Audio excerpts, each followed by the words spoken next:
This is Virtual Vision FM. I'm Era Parisian, international medium and spiritual teacher,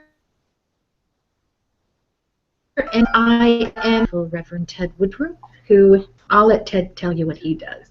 And Nina Ashby, she is an international psychic and spiritual teacher, and the wonderful Nick Humphreys, international medium and trance medium and trance healer. So we have a lot of interesting credentials all melding together for today's show, and we're going to be discussing how to cope through the festive season. A lot of people do have difficulty with that. Before we head into that deep discussion, I'm going to ask Ted Woodruff to come on air with me, and he will deliver the 1 Minute Me moment. Ted? Thank you, Era. Hello, everybody. I'm back from last week when I didn't feel fully with it. Something going on in the planets. I think it was around the full moon and whatever, and although I'm slightly cynical about that, it does seem to happen to me on rather a regular occasion. So I'm back pretty fully functioning again. And yes, as Era was saying, I'm the Rev. Ted Woodruff. I am psychic surgeon, Reiki master, angel angelic healer. And I have to put my feet up for quite a while and do absolutely nothing from time to time. So the 1 Minute Me moment, folks, this started probably now a couple of years ago when it came into my mind that we don't take enough time out of our days as a rule for ourselves. We give. We're, up and going to work. We're looking after the children. We're involved in relationships, all sorts of things.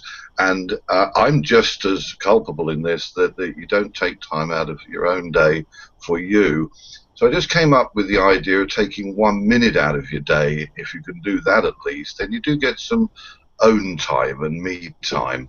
And the plan of action that I recommend that people try and do is either in a lunch hour, or when the children have gone to school, or you've just got a quiet moment in the evening where you can be by yourself and having the potential for 60 seconds just to be peaceful, is to sit on a chair. It can be a light room, it can be a dark room, it can be wherever, but as long as it's relatively peaceful. And just sit there and close your eyes and then do the following. Start to concentrate on your breathing and breathe in through your nose and out through your mouth, and in through your mouth and out through your nose, and alternate that method of breathing, and that makes you concentrate on the intake and the exhalation of air. And at the same time, imagine a vine going between your ankles, and this is a method of grounding yourself. Imagine the vine going between your ankles, and then another one in the middle of that vine going down, down, down, deep into the earth, and attaching itself around a rock or a tree trunk or something solid and secure. And that's the grounding mechanism that I would use. If you have difficulty visualizing it, don't make it complicated. Just ask that spirit do it for you, or whoever you think your guides are, or just put it out there and ask for it to be done, because we all sometimes have issues visualizing things. I'm no different to anyone else. And the third thing I ask you to do, or suggest that you do, is to throw an aura of protection around yourself, like an eggshell of protection. In the UK, we have the Ready Bread Kid with that aura around him, and that's the best example of what I'm trying to explain to you. Now, it can be any colour you like of your choosing. I happen to resonate with gold and white myself because I think they're pure colours, but they can be any colour of any sort that you like. Put yourself in that eggshell right round you of protection.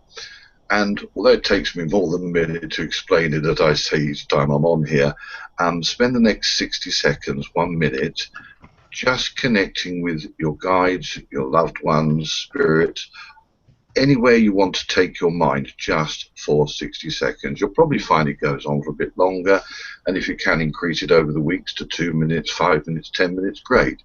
But if you just get that bit of time to yourselves on a daily basis, give it a try. Now, I'm just as bad as everybody else. I used not to ground, I used not to protect, and I used not to take time out for me. I, at least at the end of each day now, give thanks. I do a little prayer in my mind and sometimes out loud, and part of that is to ask for grounding, asking for protection, and connecting briefly with spirit. Not that I've been far from them during most days, but it's just a good thing to do. So if you get in the habit of doing this and try and make it something that you do, just thing to do each day.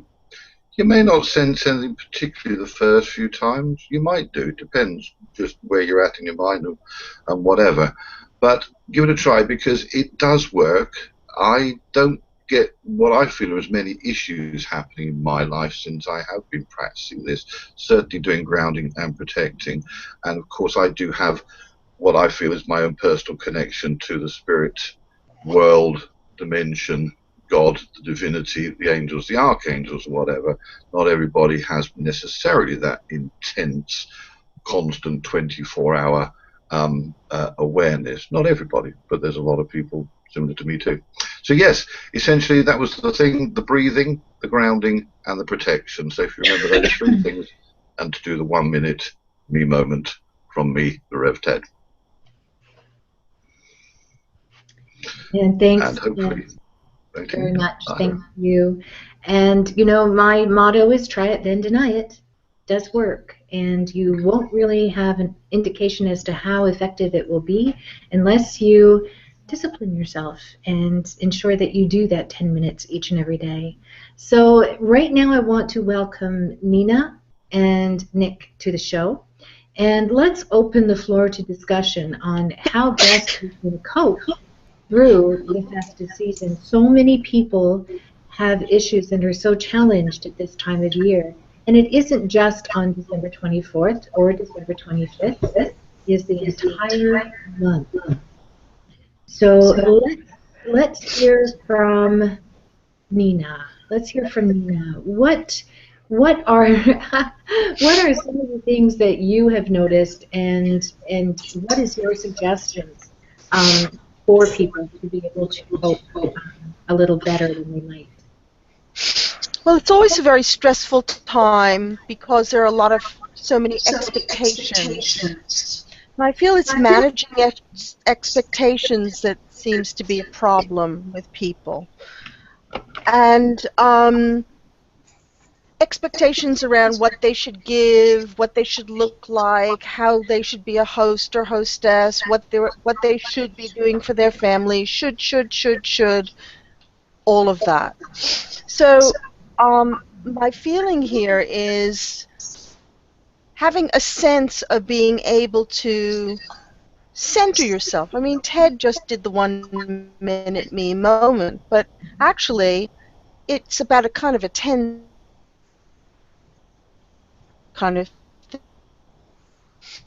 Take a breath and ask yourself, like reconnect and say, well, is this something to get upset about, or are they attacking me, or why am I angry, or do I need a timeout, or do I really need to say anything right now, or how do I really feel about this, or is this should real, or is it something that I'm projecting?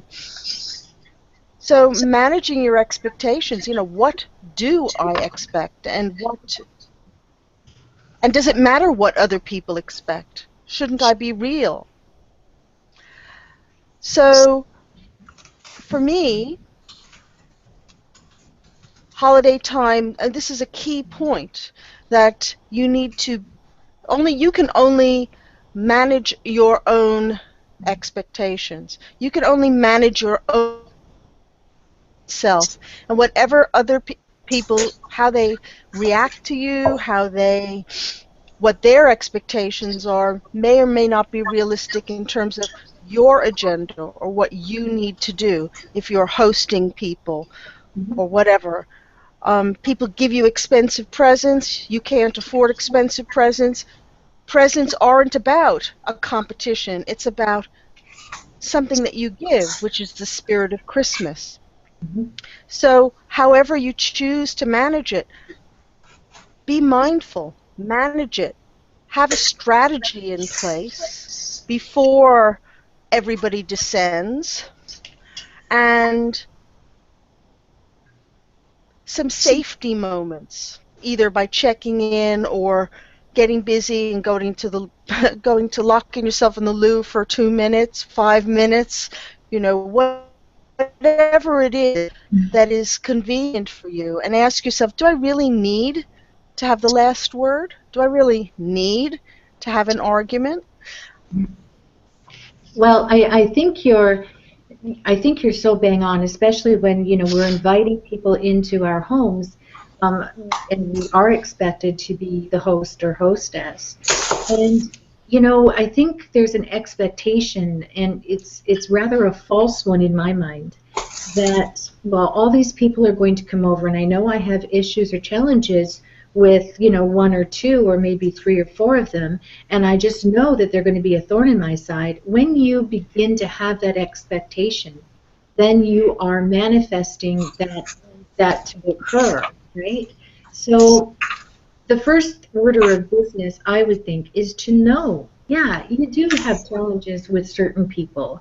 And you don't have to expect it, just know that it's there. And I like your strategy of finding or reminding yourself that there are things that you can do to mitigate the stress that can occur during this time of year. Like, I know that if I feel a certain way, I'm just going to leave the room. I don't need an excuse to leave the room. Mm-hmm. I can just sort of excuse myself and wander off into another room and take a deep breath. For me, I think it boils down to I know what I can typically expect from others. And obviously, that isn't going to change just because it's Christmas. So I should be more mindful on what I can contribute to the situation as opposed to prepping myself for what I'm going to get from the situation, right? So, Yeah, yeah, sometimes you just, there's that saying, choose your battles, and is it really all that important to be right? Sometimes it's exactly. more important to be kind. And if it's going to save grace for the entire evening, then you don't have to be necessarily right. You can just Yeah. smile and move along. Smile and change the subject. It's those little things that we do have control over, for sure. Ted, did you have something to add? There You're we muted. go. Unmute the mic. How professional was that? Yeah. What I wanted to say was, and I've got quite strong opinions about the Christmas period myself because I'm all too aware that, there's a lot of people where they're having a house full of people and it's very energized and family get-togethers and all of that. I would say, I don't know the percentages, but there's a lot of people who are alone at Christmas. There are a lot of people who are living on the streets at Christmas. There are a lot of people who suffered loss in and around Christmas, as they do all year.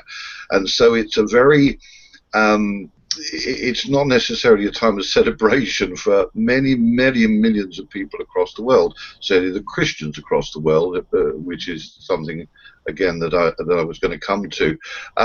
My observation about Christmas has been a little bit cynical over quite a few years now, and I hold my hands up to that. I'm 53 years old. When I was a kid, when I was a child, I'm at school and enjoying all the things that you're anticipating for Christmas, the gifts, the presents, the list that you've done if you have done, and the excitement of waiting for Santa Claus to leave your present overnight, and then the opening of gifts in the morning. The run up to Christmas, with the beautiful, the decorations going up in the cities and the towns around you, the decorations going up in the house, and the getting together to do that as a family unit, if one is in a family unit. Going off to the midnight masses, being part of. I mean, I was a choir boy back in the day, believe it or not, ladies and gentlemen. We were singing Christmas carols, and I was at school, and we were doing it in assembly, and whenever. What I've noticed in my lifetime, and I feel a young 53, I might add, is that many, many people actually do say very similar, that the ethos and the ultimate underlying core of the reason for celebrating Christmas has dissipated over the last, in my opinion, 2 or 3 decades. And it isn't, to my mind, the same as it used to be. Now, is that because I've got older and it becomes perhaps just a repeat every year of the same old, same old? I mean, I don't feel that in the sense myself, because I do wish to celebrate the birth of Christ, whether we all believe that he existed or not. But my disappointment in Christmas these days, in one sense, is to see all this preparation with no underpinning of the reason why we're celebrating it. And I don't think I mean, I may be wrong, but I think the vast majority of people are so wrapped up in having parties, having drink, buying presents just because they can exchange presents. And the relevance of the faith aspect and the religious aspect of it and the Christ aspect of it really doesn't appear to be there. And don't get me wrong, I'm not a fundamentalist Christian. I'm far from that.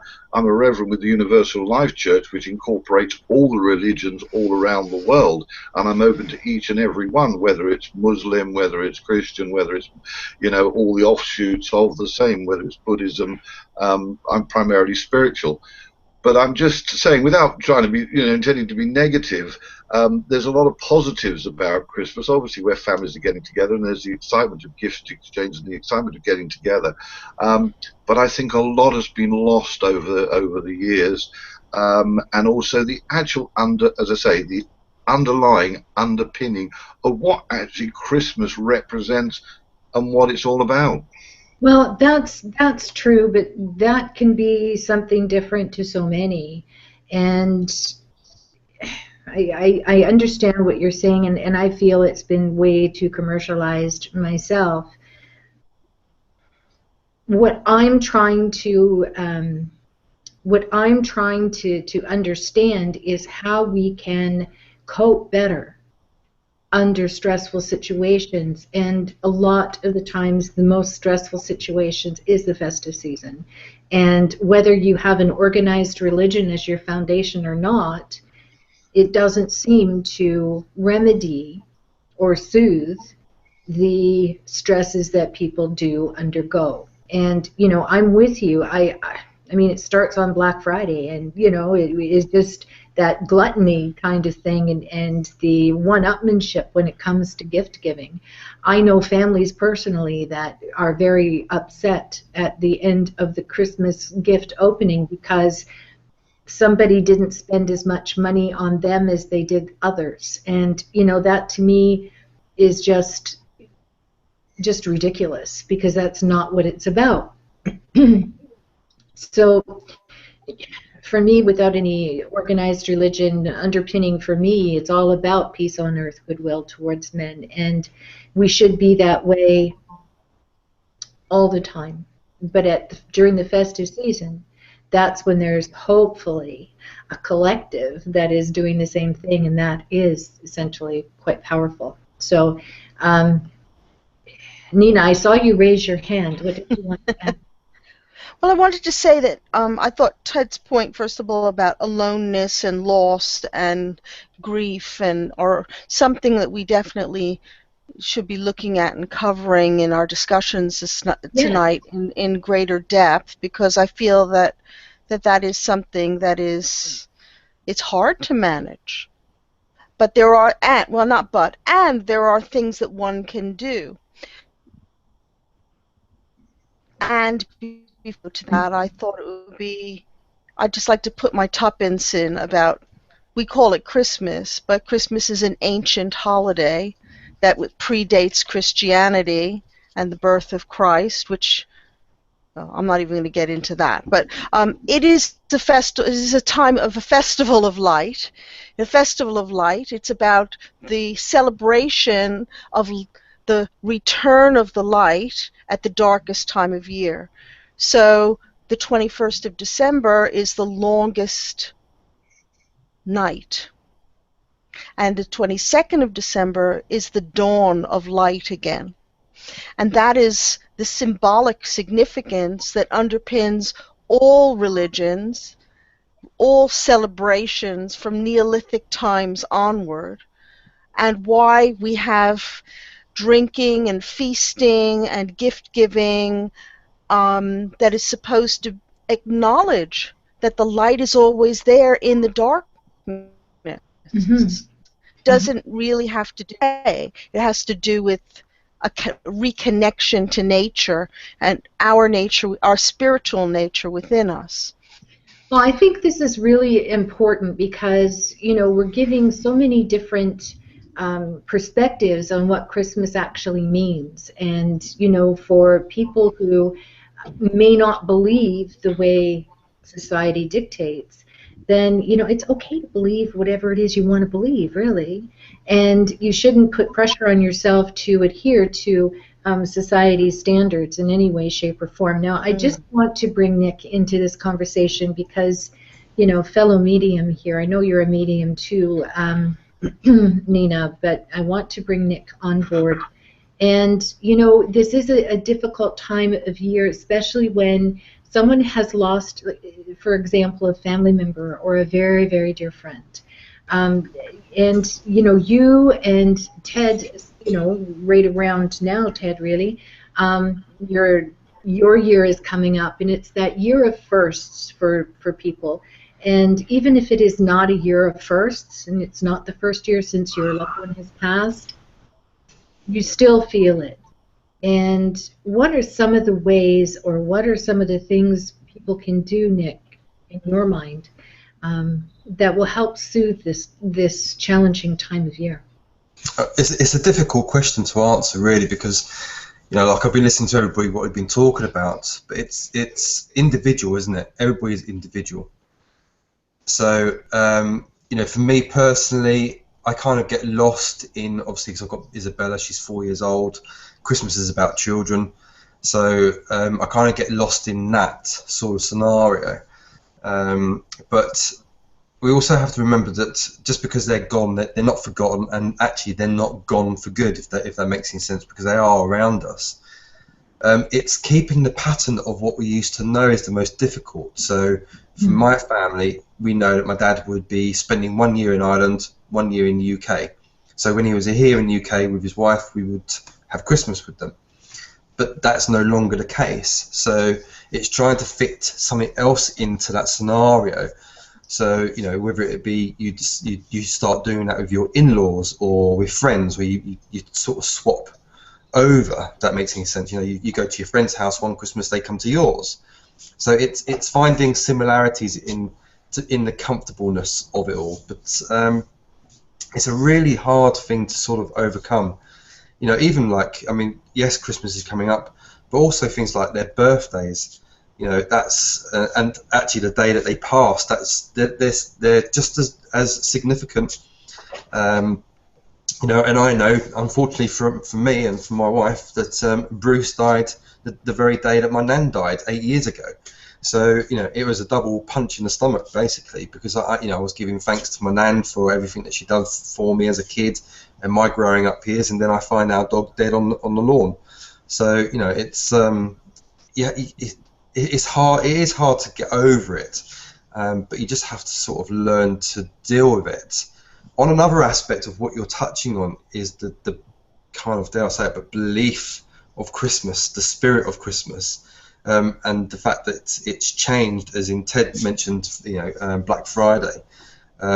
It's a money-making machine. The meaning is not there anymore, or the true meaning is not there. For, I would say, probably about 80% of the majority of people. It's about how bright we can decorate our houses in, and the best bargain we could buy from a shop, and even if that means that we have to fight for it, that's not the Christmas spirit. Actually, Nina said that this is an ancient thing. Yes, it is an ancient thing, and if you want to say Christmas, Christmas is celebrating the birth of Christ, but Christ was born in July. So, where does it go on? And I've always had this, even as a child, always had this thing, especially here in the UK, okay?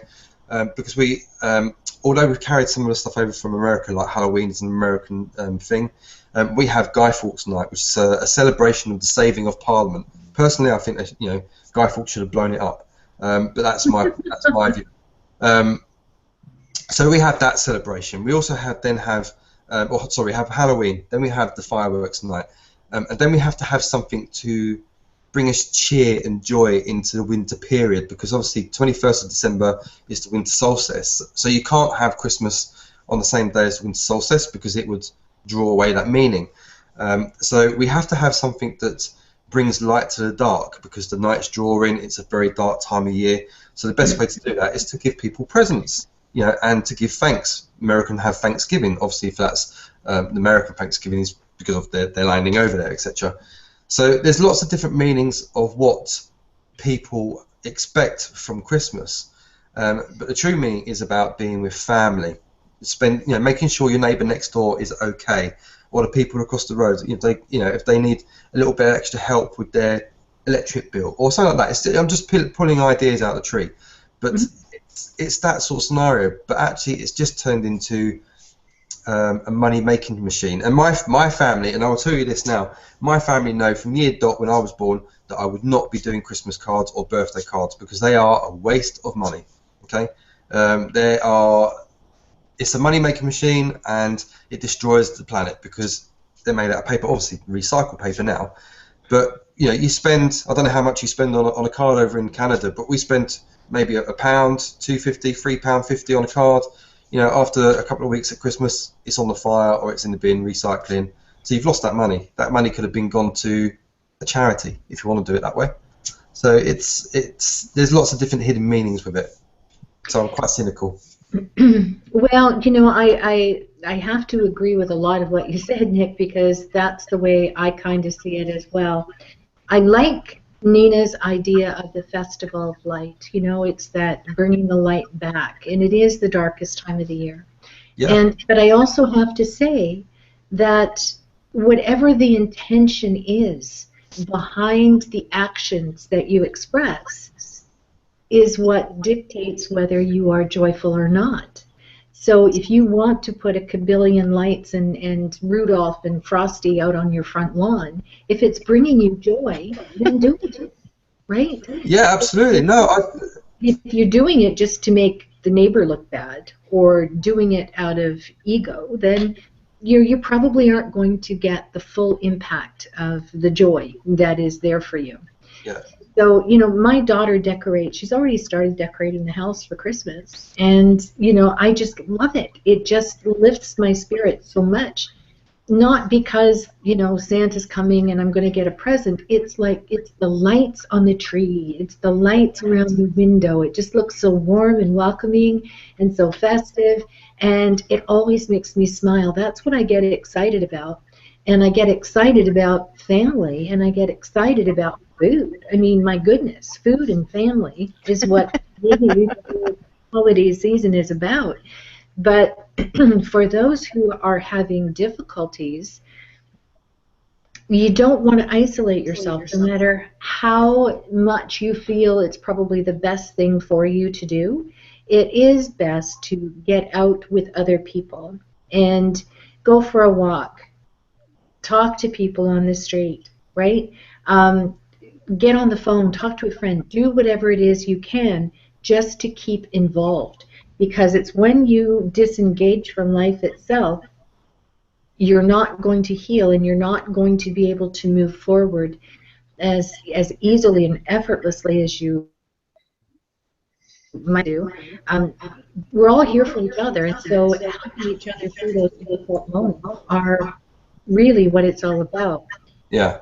When we sit at home and we are grieving, it's natural to grieve, and it's certainly natural to grieve during special occasions, be it birthdays or Christmas. But what is really happening is that we're resisting the way things are. Just like you mentioned, Nick, the family pattern has been this way for years. And now since your father's passing, it's not that way anymore. And adjustments need to be made, and that's where the resistance comes in. It's like, no, I want things to be the way they were, and I'm not liking this. And so people put the brakes on, and that's what kind of adds to the grief as well.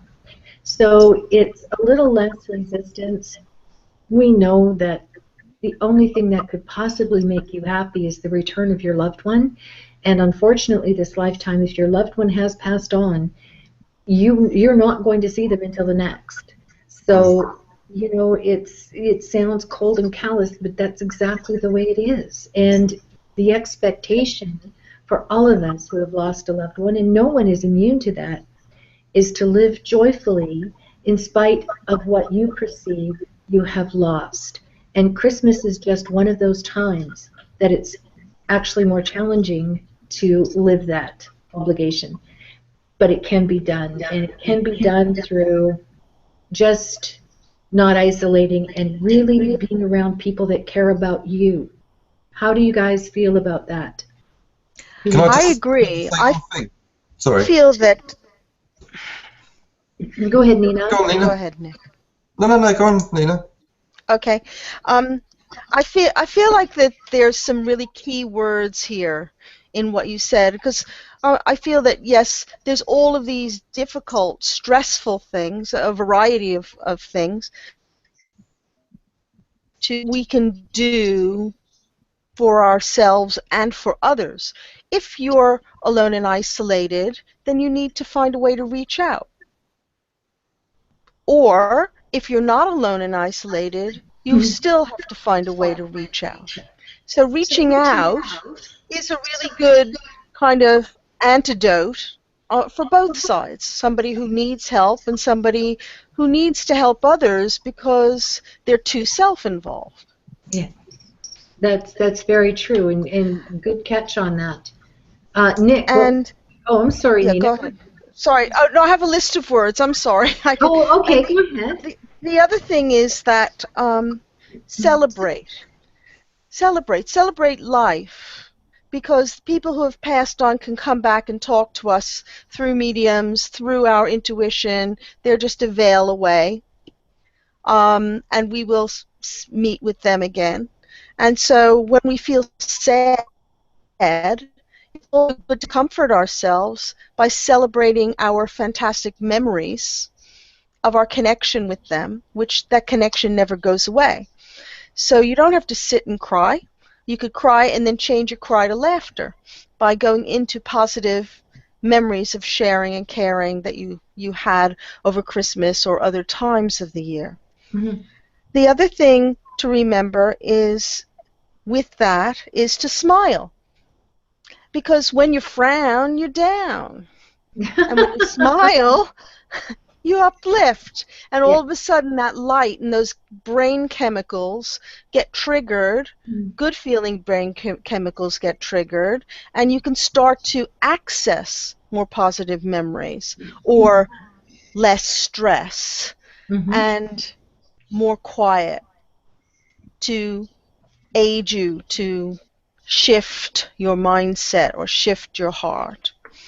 And always remember that change is good. It is. Change is the only thing. Oh, yeah. I mean, maybe in the moment it doesn't feel so good, but change is something that's constant. So we need to embrace change rather than stubbornly try and hold on and stick to just what we know. And, you know, the other thing is that you don't have to go out and buy presents. You make presents. And that's my thing now. I only make presents for people. Because it's coming from me. So I make truffles, or I make food, or I sew something, or, you know, or I call them. I say, right, you're not getting a card or a present, but I wanted to hear your voice. There we go. Yeah. There's so many different ways that you can reach out, and these adjustments don't have to be huge and looming adjustments. They can just be in the moment, tiny ones, and it can be as simple as a smile. So thank you for that. First, I want to go to Nick to see what he wanted to contribute, and Ted, then I'm on to you next. Okay, Nick? Yeah, I just wanted to say, before when I was talking, I may sound like I'm a complete Scrooge. I'm not. I absolutely love Christmas. I do. I think we're quite lucky because I think we've got something that most people don't have in their house, and that's an open fire. So, Christmas tree, the smell of a Christmas tree, the lights twinkling, the presents underneath, and obviously roasted chestnuts on an open fire. That's just bliss. But I'm hoping what we would do, and I think I'll get Bella to do it as well, is actually what we could do, all of us could do, is to make little decorations to hang on a tree, which are photographs of our loved ones that have passed the spirit. so it makes them part of that celebration. So that includes your cats, your dogs, you know, your parrot that's passed, anything. So it's just a little something, isn't it? It's bringing them into the thought, that process. But there's nothing like Christmas music or Christmas movies. Well, you're absolutely right. And inclusion is the way to go in my mind. And, so it's not saying, no, you can't think about that. It's allowing that person to be remembered in the moment. Because, as Nina said, we're celebrating life. Yeah. And we're celebrating the fact that they were even here sharing with us for a time. So be inclusive and don't be ashamed of that. I don't know if out in Canada area, I don't know if people do. You know, when you get someone that's been passed over in a road traffic accident, over here, their loved ones put like flowers in the spot where they passed. Okay, yeah. There's actually just down the road. It's about a 10-minute drive. There's always been. I mean, we've only been here a year, but there's always been like a banner of this young lad that passed. Okay, via an accident. Massive banner with his picture, and when it was his birthday, there was presents left there and everything. And so far, last year they've done it, and I think they've done it again this year. Is that at the place by the road where he passed? Not only have they got pictures and banners and flowers and all sorts, but they've actually got a Christmas tree decorated with all the sparkly lights, like they've got battery-powered lights, and that's their way of dealing with the loss of their son. Because I know it's parents. But I thought that was a wonderful way of doing it. Mm-hmm. That is, it most definitely is, and I think whatever soothes your heart, and that's the inclusion of things. So that's good. Ted, over to you. Oh my, yes. Well, picking up so much on what Nick said and Nina said, coming back to one of them mentioned about the need, I think it was Nick, as you said, about the need to sort of check up on your neighbours and go that sort of extra step. My personal opinion, again, I'm not a cynic. I don't mean to be cynical about this, but, I do think people tend not to be so neighbourly in the UK these days as they were in years gone by. The other thing is the north-south divide. I get a sense that the northern people are actually more of a community than the southerners tend to be, and unfortunately in that respect I'm a southerner, but there is more of the sort of popping in and out of each other's houses and checking on neighbours and their well-being than certainly I'm aware of happening down there. But I personally think that should be a 365-day-a-year thing that you do, and not just for Christmas, although I appreciate the fact that it may be a time when people are more isolated and more alone. The loss aspect, yeah, I've got serious opinions on this. Obviously, yeah, as Era mentioned, it's coming up to the anniversary of my beloved mother's transition. Now, I've been at, not pains is the wrong word, but I've intentionally, from when it happened, right throughout this year, and my mind has not changed on this, interestingly, 12 months on, so that's proof in itself of the strength of my conviction and my belief and my guidance, in a sense, that I think no differently about it now than I did then. In fact, I'm more certain than I've ever been about the continuation of life beyond the passing on this earth plane. And one of many aspects of what I'd like to get out there as much as I possibly can is, as Nick touched on, that they are not gone. And Nina touches on it as well, that they're not gone, that they have simply stepped into another dimension. Now, the reality of that, if you can get this concept from my perspective, or how I see it, is that it is very tragic. Very often the method by which, or the manner in which people pass, if they're in pain, if they suffer, and whatever. So there's mixed emotions for those of us left, because we want them out of pain, but we don't actually want them to go. So we do hold on to them as long as we can, on sometimes the pretext of getting them better, etc. But there is that holding on, and it happened around my mother, as well as no doubt thousands of people in that the world. But if you can get the concept in your mind, it is such a huge comfort, this, that if you just get it, that as they pass, as they die, as we put it, that horrible die, death, gone, black, dark, all that crap that I think it is. If you can grasp the concept that they are, thank you, that they are simply stepping almost into another room, just stepping very subtly interdimensionally, if you can get that, and that they haven't gone, that their consciousness, their soul, their energy, their existence is still as real as it was when they were here in the physical. If you can get that, trust it, believe it, know it, then that's the most comforting thing possible that you could have. I'm no different to anyone else. I loved my mother. I miss my mother. I get poignant moments where I could burst into tears about it. It's the poignant moments that get you. Social media is a wonderful thing, isn't it? Facebook, that gives you your memories. And it was great all year. All the memories were great all year. And then all of a sudden, in the last week or two, I'm getting memories from last year where there was the run-up to when my mother passed. Oh, great, you know, because I was in that place where I was being thankful for the earth angels who were surrounding me, and had come to a time of, whilst I kind of don't mind, I kind of have my own memories, so I didn't necessarily need to be reminded by social media in that sense. I'm sure it was not done with malintent or whatever, and perhaps they haven't thought about that when it comes to the anniversary of a tragedy or something grieving, that perhaps people don't want to be reminded of that, or they don't read each and every memory that we've got.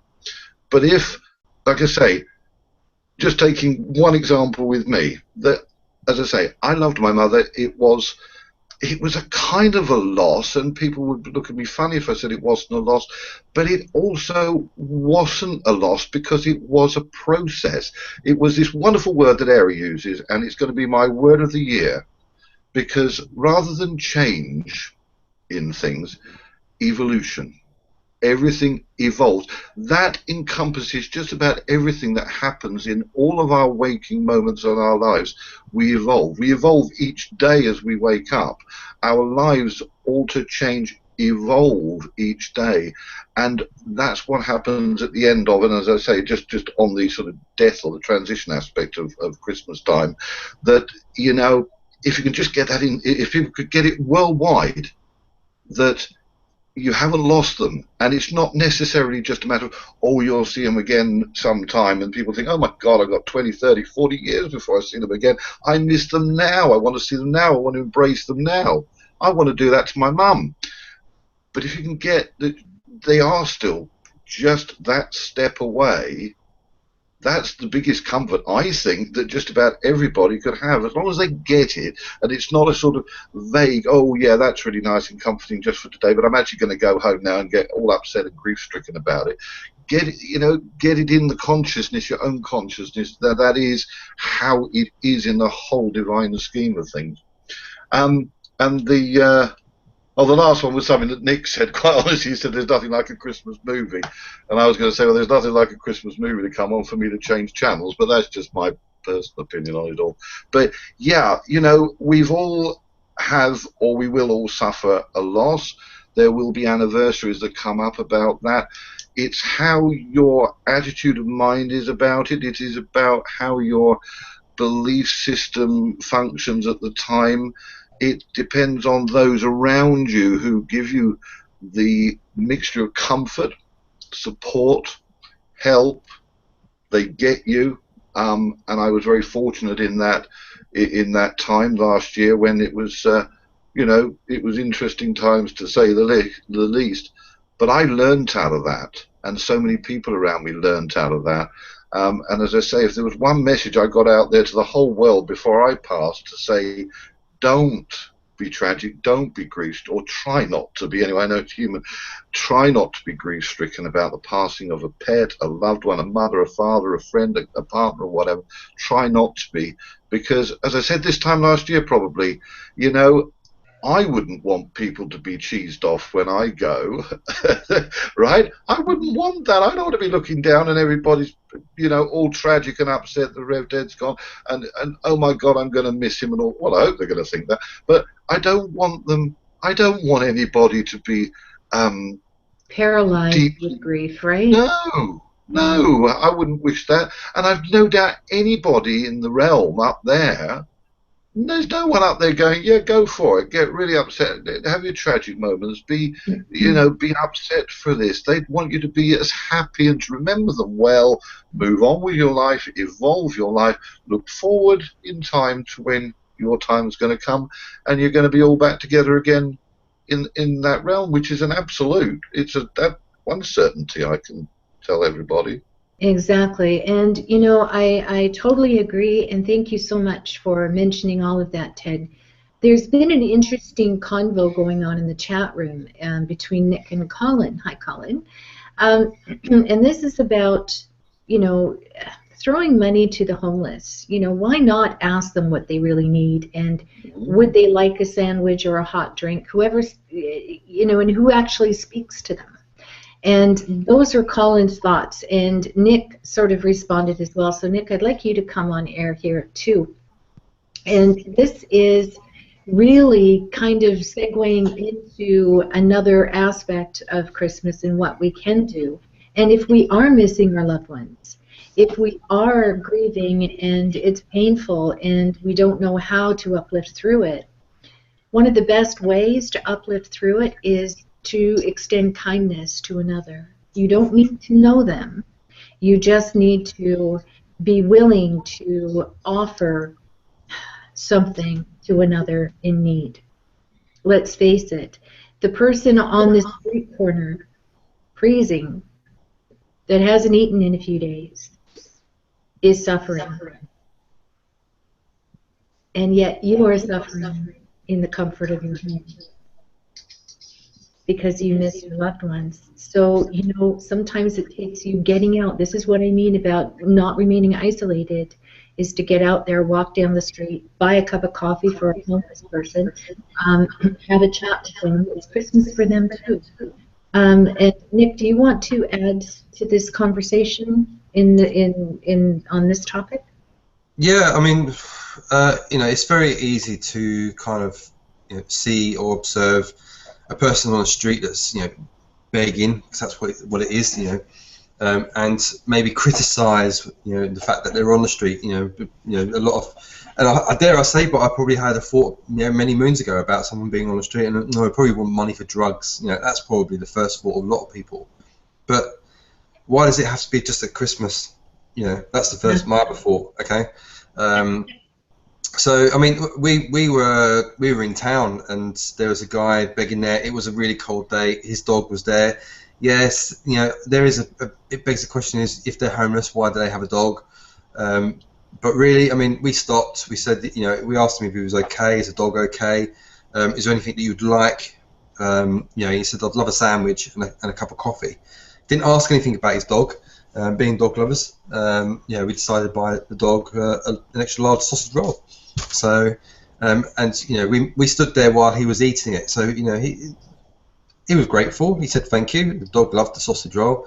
But it's just, as you say, it's just reaching out, isn't it? Just showing that hand of love, I suppose, to the people that may be less fortunate than what we are. You don't know their background. That person could have been an ex-army person, could have fought in Falklands, or not Falklands probably, but Afghan or something like that, and has been kicked out in the street because his regiment's been disbanded, that sort of thing. So you don't know. Yeah, there was a group of old men and women down the road, and they were all smoking, and they were homeless as well. We could have done the same to them, but you do have to stop at some point. He was there. He was on his own. The other people had company because he definitely didn't have any sort of contact with them. So I think that's why we decided, let's go and buy him a drink. We're walking past. So it's just expressing that hand of love. That's all. And that's so true, Nick. And, this is another word. I hope Nina's still adding to her list of words. But love is a big one. And the minute we step out of our own judgments, well, that person should just get a job like everybody else, right? Pull their own weight. That kind of thing we need to stop, because that is someone's child when it comes right there. I don't care how old they are. Yeah. And, when you think of your children, Would you want someone to extend a kindness to them if they were in the situation, however they found themselves in that situation? We need to stop judging. We need There to, have been, sorry, and Nina. that is, you said it perfectly. It's not just at Christmas. It's all year round. And, but at Christmas, I think it's a really good exercise to undertake to try and get over your own stuff. When Yeah, you contribute to others, that is the most joyful thing. There is something to be said. It's better to give than to receive. And that's a prime example. Nina? Yes, Colin has brought up some very good points. He was talking about cynicism about charity Christmas cards and charitable acts, which is what we've been talking about with respect to basic kindness. We are all God's children, and it is the time to remember that. But charity begins at home. Charity begins with yourself. And our discussion started off with coping and managing expectations and, what you should do, how much you should do, all of this. It's all the self-criticism, all of the pressure we put on ourselves. I mean, charity has to start in your heart towards yourself. And Yes. then it shines outwards in your attitude towards every aspect of your life, your partner, your children, your family, your colleagues, to people you don't know, to Mhm. allowing somebody to go out in front of you on the road if you're driving, or to pass, to have a little bit more patience. And in some ways, I think that at Christmas time, it becomes very polarized. Either people are like rushing around and being extra nice to you, and that the spirit does kind of shine through a little bit more.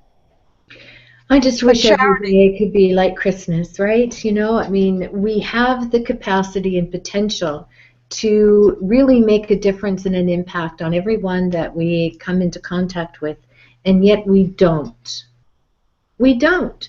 And we like to believe that we're very much that way, especially at Christmas. But it isn't about just doing it at Christmas. You're right. You have to own it within your own heart before you can share it with others. And that, when you have that, then it's done every day and not just at Christmas. So that's a really good point. Now I saw Ted's camera come on and then go off again, so I'm not quite sure if he has something to contribute here. Ted? Oh, always something actually on that point you just made. It put me straight in mind of people who go to church, and they do what they do. And I'm not knocking all church goers, because I'm sure there's a good percentage go there for good intent, good reason, and then practice what they preach or is preached at them. But I just got this sense sometimes that people go to church, they do their thing for the hour, and then they go out and they kind of just get on with their lives, thinking they've done what they need to do because that makes them all Christian and whatever. But that's, again, I feel a bit cynical, as though I'm being cynical tonight, and I certainly don't mean to. But there's quite a lot that I've seen over the years, and it's for me personally, it's been quite a year, an intense year of a lot going on, following a major shift for me in my life with Mum's passing. But the beauty of what came out of that, and it was just before Christmas last year, what has come out of that is so enormous that you couldn't possibly, well, I couldn't possibly grieve. Not that I did and have in the conventional sense anyway, but that's my own personal sort of life journey. But so much has happened in the world and around the globe this year that, part of me now, and this has just come to my mind, is that there's so much pain and suffering and loss and hunger and whatever all around the world.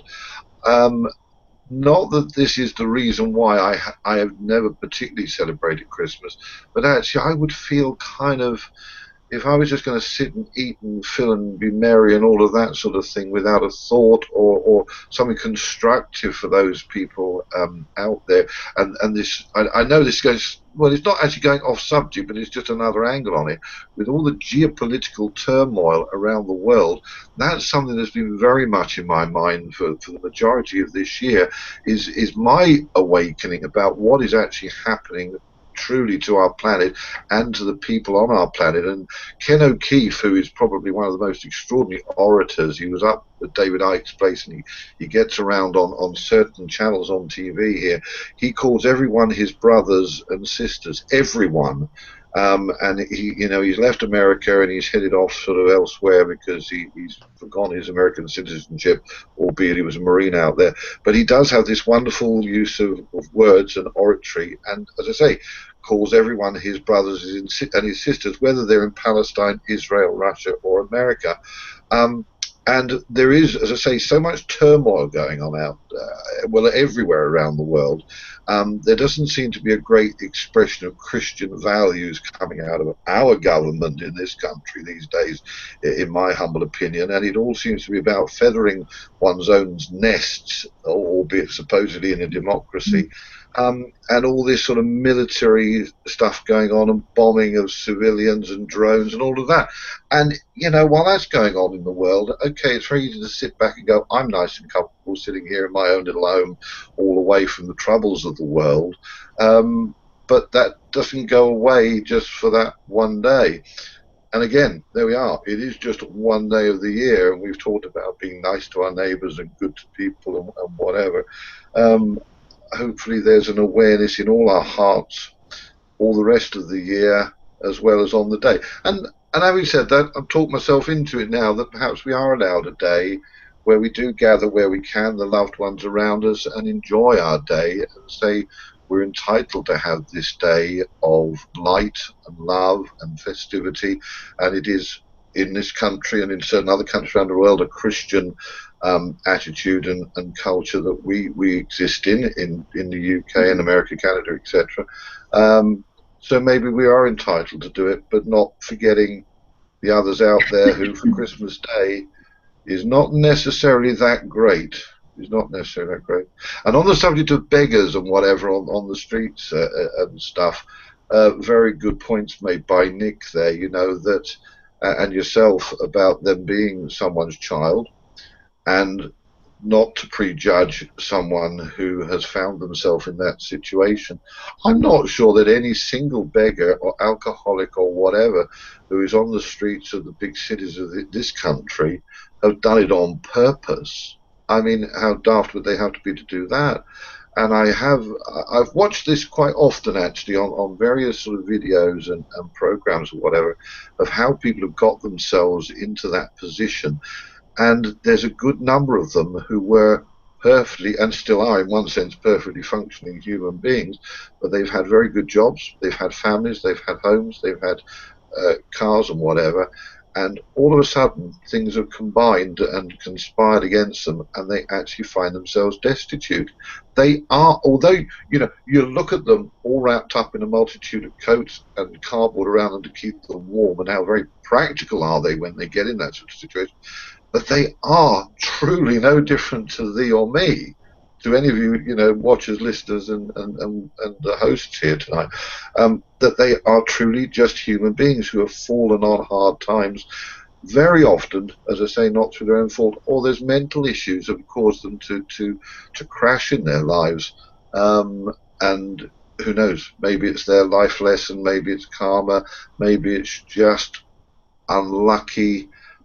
Who knows? Who knows the reason for that? But so, yeah, a festive time for some, not so great for others, I suppose. But perhaps we shouldn't beat ourselves up about enjoying and bringing, the positives out of it, and perhaps taking a day where we don't get too geopolitically involved and not and we think a little bit for ourselves and those people immediately around ourselves.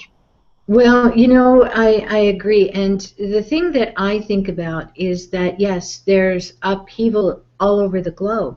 There's chaos erupting all the time. There's horrific events that transpire. All of that is very true.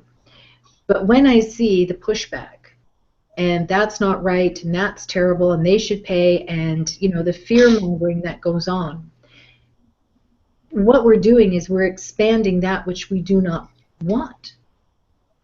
At Christmas especially, I know for a fact that so many people are focused on love and loving one another, that there is power in numbers, and to know that the love that is being felt on the festive occasions is magnified and amplified.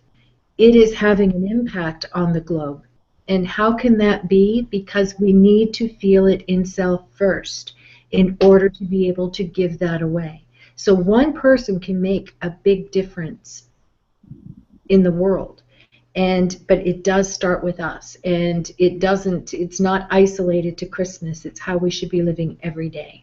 But at Christmas, I just know for a fact that there's more people loving at that time than there are who are not. And it's what we do with our focus and attention when it's not Christmas that actually impacts the globe as well. So to me, I think we need to be mindful as to what we're focusing on and the judgment perceptions that we are shaking our fist at, because that is amplifying and and expanding that in the world, and that's what nobody wants. I mean, I hear it all the time and I read it all the time on Facebook. It's time now to pull that back, and it's time to love our way out of it. I mean, I know it sounds airy-fairy and new agey and all that kind of stuff, but it's the power that we are. And we are being distracted from that power, and it's time we brought it home. Literally brought it home. Nina?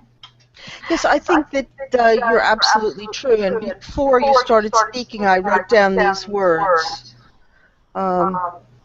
Start with yourself, walk your talk, and that the festival season is reminds us of the potential of mindfulness, of coming back to ourselves, and that charity begins at home. It's not the UK, in your own home, towards yourself, towards others.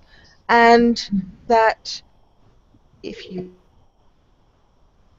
then you not only broadcast that light to all that you touch, you also spiritually shine and connect with every other light worker, light giver in the planet. So the best way that we can all combat that darkness is to be mindful, to find ways to bring us back to that connection to the light. And it's not something that's that abstract, because when we connect, what do we feel? We feel love, we feel light, we feel lighter, we get connected to our joy again, and to this sense of oneness and wholeness, that everything that is disconnected, stress, arguments, shoulds, etc., grief, etc., makes us forget. It does. It's all a distraction, and that was really well said. And the more I listen, and the more I hear everyone on the panel, and even the comments from the chat room, the season of light, the festival of light that we're walking into right now, is the opportunity for us to shine our light and be the light, and we do that through loving one another. And that's what is expected during this time of year. So I'm hoping that if people keep that in mind, to know that they can make a difference, and they can make a difference in their own life just by loving more and extending kindness to someone else, you can go a long way into soothing the challenges and the stress of the holiday season. It's not about being right. It's about being light. And it's about being love. And when you know how good that feels at Christmas, just think how good that will feel for the rest of the year. Now, I just want to wind things down here a little bit. Nick, do you have some final thoughts here? I would say, actually, as a final thought, that a hug is cheaper than a card and a present. Did you hear that? I'm sorry, could you repeat it? I said my final thought would be a hug and sending love is cheaper than buying a present or a card. Yes. More meaningful. That is so true. And you know, that speaks to what Nina was talking about. Those little tiny tweaks that we can make all the difference in the world. And hugging someone, smiling at someone, helping someone. Well, a hug has been proven to higher our vibrations as well. So, and you're passing that vibration on. So, yeah, there you go. Because you're sharing and exchanging a love frequency, right? Yeah, absolutely. So it does automatically make it go up. So remember that, people, if you want to feel better, hug somebody. Yep. Hug a stranger. Who the heck cares, right? Like just hug. You're right. That's the way into a good mood. Absolutely. Yeah. Nina? Sandra has written something very beautiful here, and Colin. Colin says the main word is communication. Don't just feel it, tell people about it. Otherwise, they'll never know. And Sandra replies so wisely, unfortunately, a lot of people, neighbors, etc., don't come together until a crisis affects them. For example, a minor earthquake we had here years ago, all on the street now safely tucked up in their boxes, not communicating with each other. So, yes, sometimes it does take a crisis, a kick up the cosmic bum, to unite people or to get them talking to each other. But let's try and not do that. Yeah, it only takes one person to start the communication, so why not let it be you, right? Exactly. So, Ted, final thoughts, please, sir. The final thought, it just made me smile when you said about hugging a stranger, because I thought I could get so much into trouble with husbands.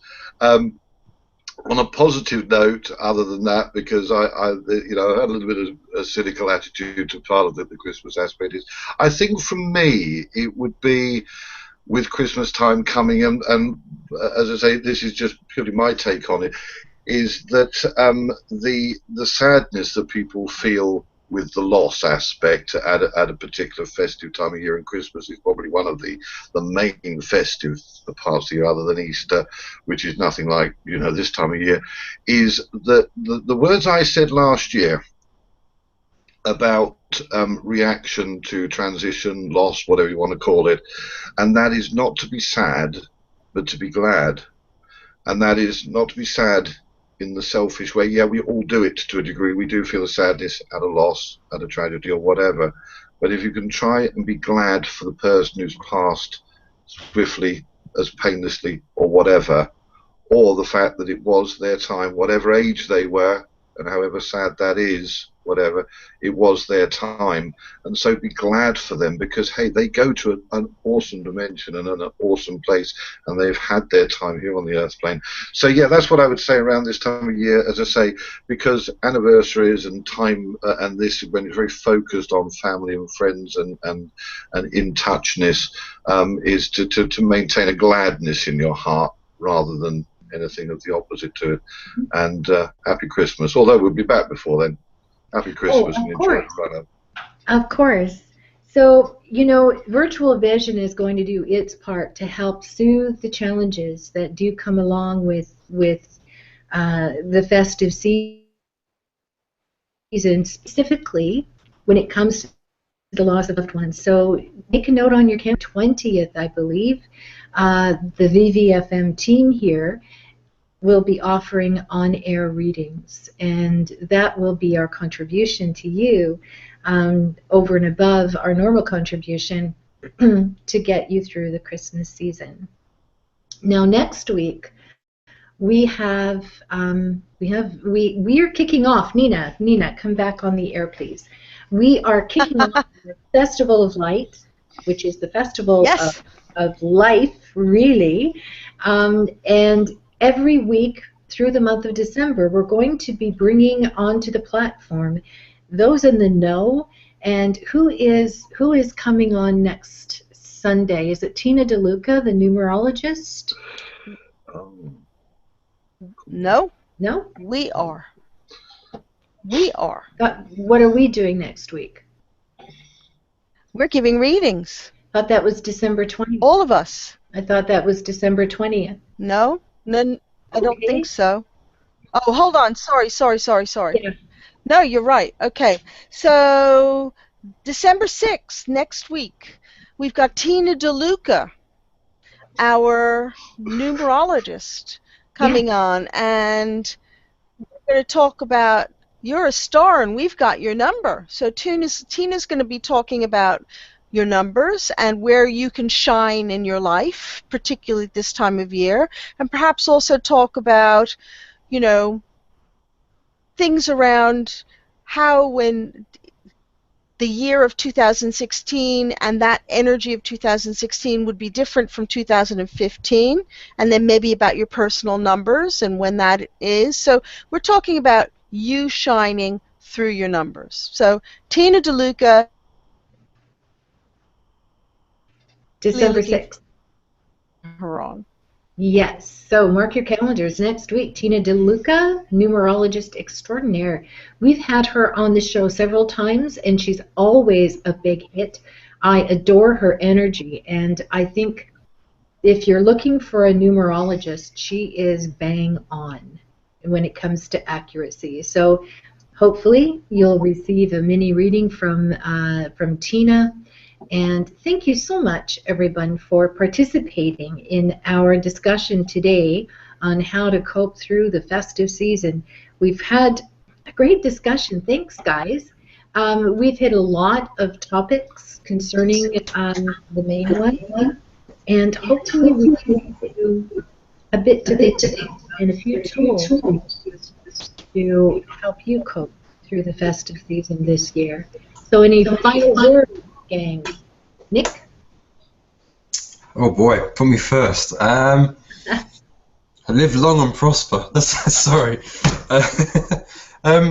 Yeah. Oh God, no. What can I say? I think really, just know that your loved ones are missing you as much as you're missing them. Really, I have to say it that way, because it's true. They obviously they do miss us, and they can connect.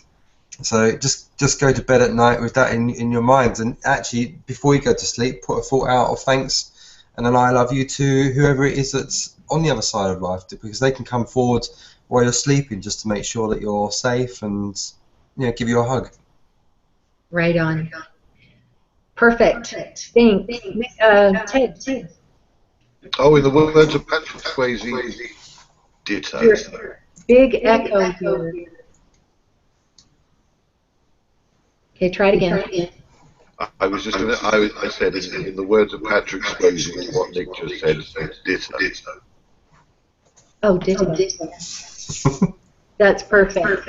Nina? I want to just say, keep it light. Lighten up. And when you lighten up, the whole world lightens up.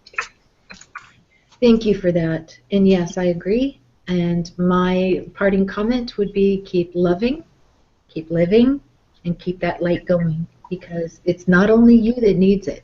We all do. So thanks for tuning in this week, and we will see you next Sunday, December 6th, with Tina DeLuca, numerologist. Thanks, everyone.